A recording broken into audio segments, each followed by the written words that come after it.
right, Vlad. Thank you very much for being here. Finally, we did it.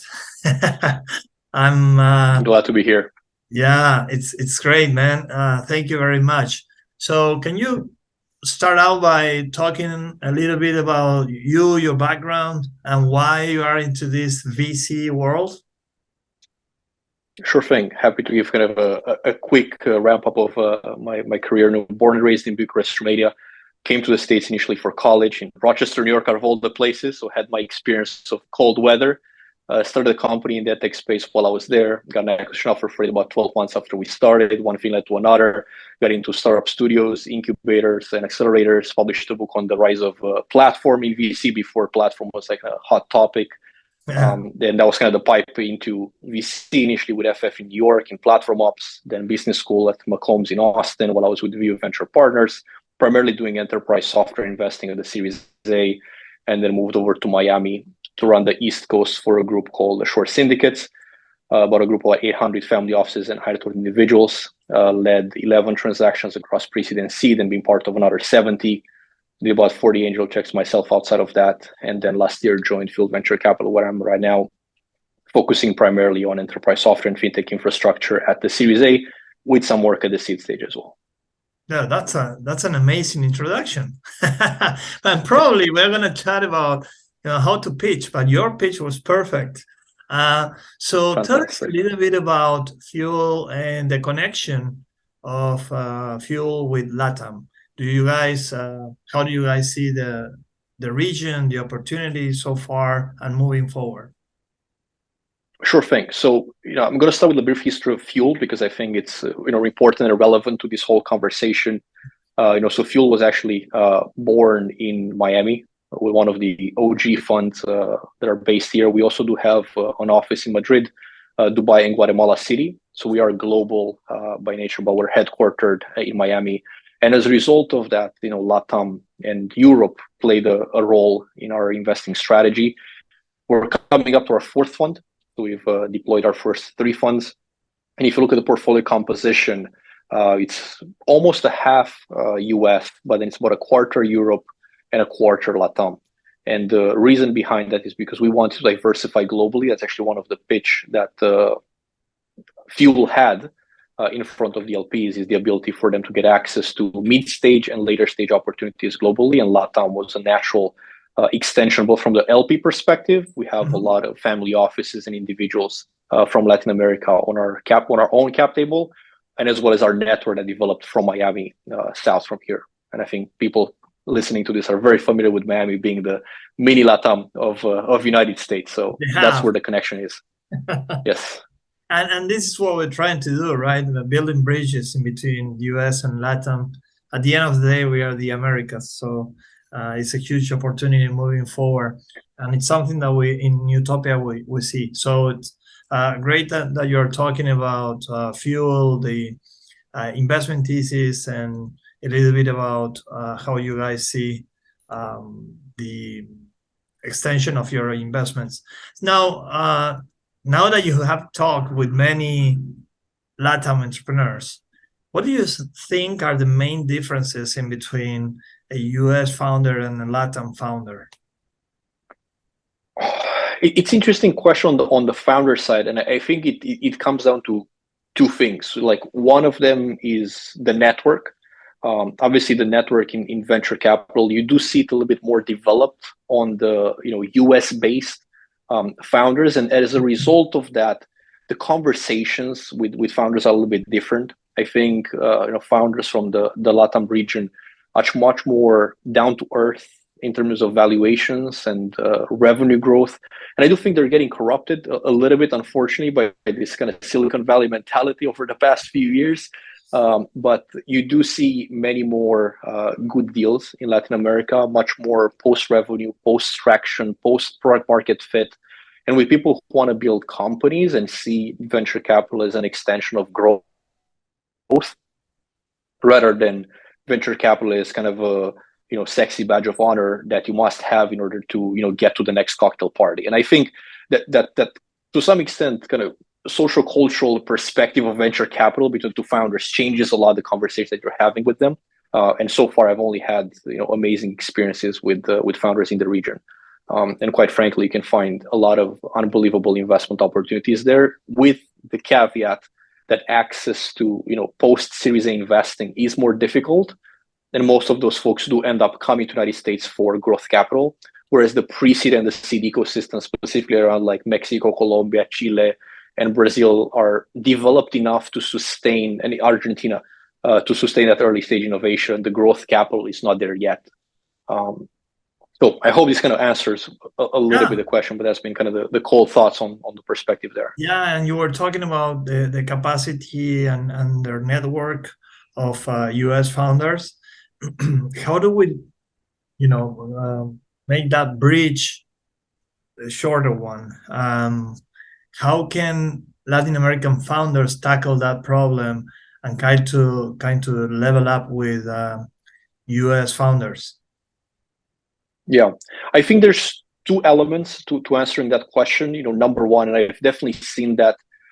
I've seen the beginning of it in Rochester, New York. I've seen it in action in Austin. I've definitely seen it in Miami as well. It's the actual ecosystem building that forms around this particular region. The moment you start having exits in that particular city, and you start developing that angel investor ecosystem and that local venture capital fund. So if you look at a city where funds are already at the fund vintage 2, vintage 3, maybe vintage 4, there's some maturity in the aspect of venture capital in that city that's naturally going to attract more talent on both sides of the table, and it's naturally going to allow founders to have an easier pipeline to capital for their growth. So that happens organically across most capitals in Latam, and I know there's community builders at work every single day trying to build more bridges locally, and that's only going to get easier.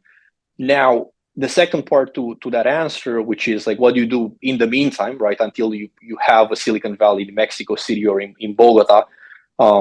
At that point, you have to start looking for international capital. And the positive thing of COVID, if there is such thing, is that it definitely made the world smaller and made people much more comfortable with investing via Zoom. And quite frankly, not even meeting people in person at the earlier stages. Obviously, moving towards Series A and Series B. I don't know of many funds cutting checks without actually meeting someone in person, but the virtual distance got significantly smaller. And I think people who are able to take advantage of that and are really good at networking and CRMing on their way to investors and are able to get the referral from one person to another person to another person, have slowly built their networks kind of from Miami up the region. And they were the ones who benefited the most from this kind of digitization of relationships that happened over the past 2 years. Because the capital is here and people are willing to invest. It's just a matter of how do you get in front of those people in a channel that's reputable and gets the door open. And I feel more and more people are figuring that out now than ever before. So Vlad, let's build a case here, okay? Mm-hmm. A case that is you are talking to a Latin American entrepreneur, and how do you proceed?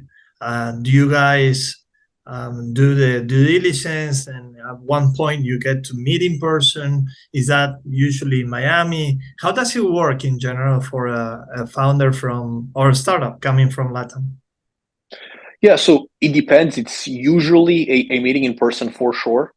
In that case, and most likely in Miami. And the fortunate piece of being based here, and obviously, as I mentioned in the beginning of the conversation, kind of Latam is a natural extension of the investment thesis in the region, is because it's actually so easy to get here, and then from here, everywhere else in the region. And most people have to come physically in person. We are a Series A investor, and we do Series B as well. Now with the new fund, we're going to have some seed allocation for the first time in our fund. We're going to have space for 20 seed investments, probably between $1 million to $1.5 million each. So that may be different. I don't know yet how that's going to look like. There may be the chance where we may be cutting some of those checks without meeting someone in person. I just have a very hard time thinking that's going to be the case. And after the first call, second call, some of the due diligence piece of the back and forth emails and the data room access, we're going to get the chance to actually meet and shake hands and close the deal here. Because one of the things that matters a lot at the Series A is the relationship that you're building with investors in preparation for the next rounds. I mean, relationships matter regardless, but specifically at the Series A, it's such a pivotal moment because you're soon going to be coming to the Series B, where you're going to be requiring that $20 million to $30 million raise. I think a lot of people have this idea that it's only going to get easier, when in reality it gets harder. The bar is set higher every single time, and the amount of money and the relation that you need to have with those people who do cut those checks are more and more difficult. And that's exactly where founders in the Latam region need most help with, accessing that growth capital and building really strong relationships, increasing face-to-face time as much as possible with the seed and Series A investors are only going to allow them to unlock their networks for the next round on a much more friendly and tech basis. And how do you think it's going to be once that you start investing in seed rounds? You're going to invest in Latam. Is that going to be different in terms of personal relationship, or how do you imagine that? Yeah, I mean, it's a great question. I've done Latam investing at my previous fund as well. I led an investment in a Peru-based company. We did their pre-seed there, and we never met the founders in person. Got a chance to meet them later, but it's a little bit different in the sense that the round sizes are smaller, right? And you have to be very intentional with how you decide to use a founder's time. And I think some people are taking the approach of we're the investors, we're on top of the waterfall. Whatever happens, people come to us, we don't come to people. And I think that's the wrong approach to do venture.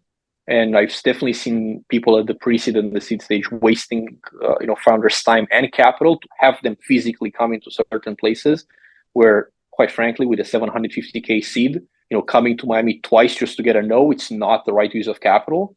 And I think people will, at least on our end, there's going to be a lot of flexibility there.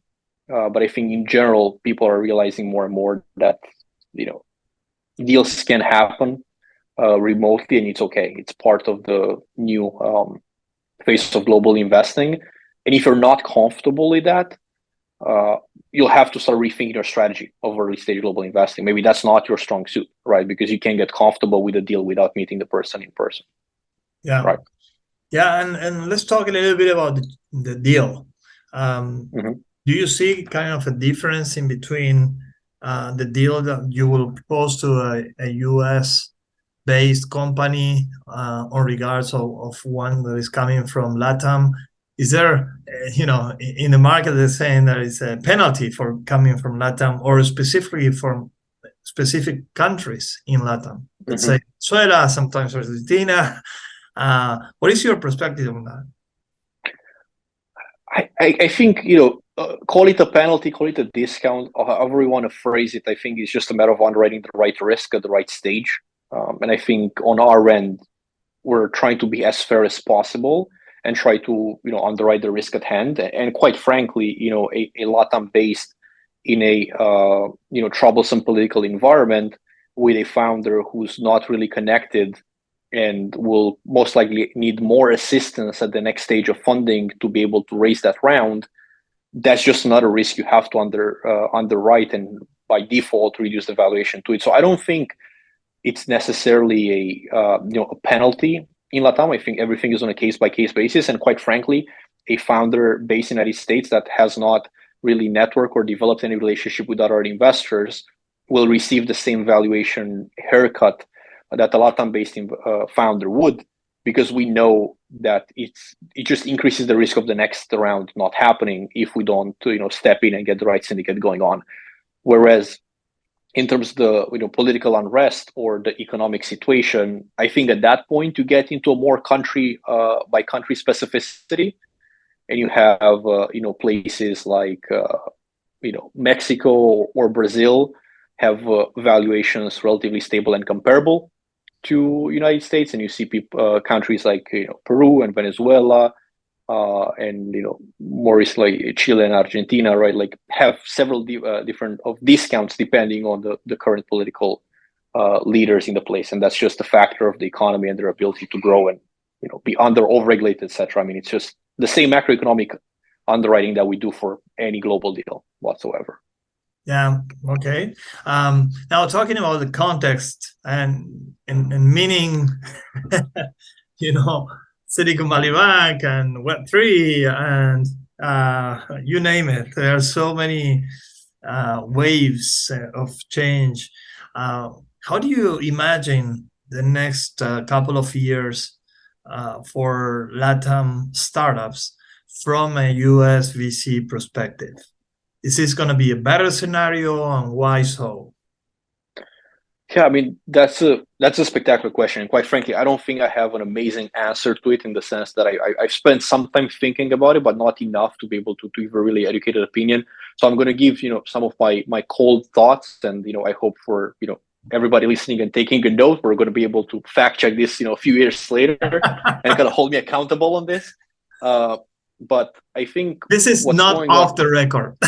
Right, exactly. Right. Somewhat, on and off the record, it's definitely been a shock to the system. And quite frankly, it could have been way worse than it ended up panning out, which is a good thing. I think, overall being able to, put the bank back up and running, even though under new management, etc., and be able to ensure all the depositors, calm down the waters, which could have been dramatically different if that was not the case, and the ripple effects of that bankruptcy would have been felt for all founders, regardless of the region. Luckily, I think people are taking this just as a warning of doing deeper diligence, but that's just kind of the second step of a trend that started towards the end of 2021, beginning of 2022, when valuation started to be shaky, because we realized that everybody was high and investing, for the lack of a better word, and we've seen that abnormal rise in round size and valuations in 2021, and come 2022, people said, hold on a second, step off your horses. We may need to do a little bit more due diligence, figure out if this valuation is really underpinned by strong revenue growth, etc. I think that forced investors into looking deeper into the underlying business model, whereas what's happening with SVB, et cetera, in the banking system is just going to force people to look more on the admin and operational side and understand exactly what's the exposure and risk to certain institutions, and probably double down on the legal due diligence in that side. So if we're to kind of sum those up into my level of belief right now, I think it's just going to mean a little bit of a longer time to do deals, in order for everybody to be convinced that everything checks all the boxes. Whereas 2021, everybody just threw off the checklist and said, screw it, we're just gonna write the checks based on what other people are doing. I think we're fortunate in the sense that we stayed relatively cool during that time and maintained the very similar capital deployment pace. Right now, I think people are just rebalancing to kind of more the new normal and the proper due diligence process. So everybody who came into the market on either side in the past 2 years has seen a dramatic shift into how venture is done. And Latam is just going to be the same story, because it's the same source of capital. And for you guys investing from the US into Latam, how do you see the role of the Latin American VCs? Is that important? How so? It is incredibly important, because they provide the best due diligence on the market, right? We're talking about the macroeconomic context, the legal context, the actual need and opportunity. There's as much as we as quote unquote foreigners, right, can do investing in a new market, and there's some founders and some companies that kind of put themselves on a light pipe to build those bridges naturally because of their course of business.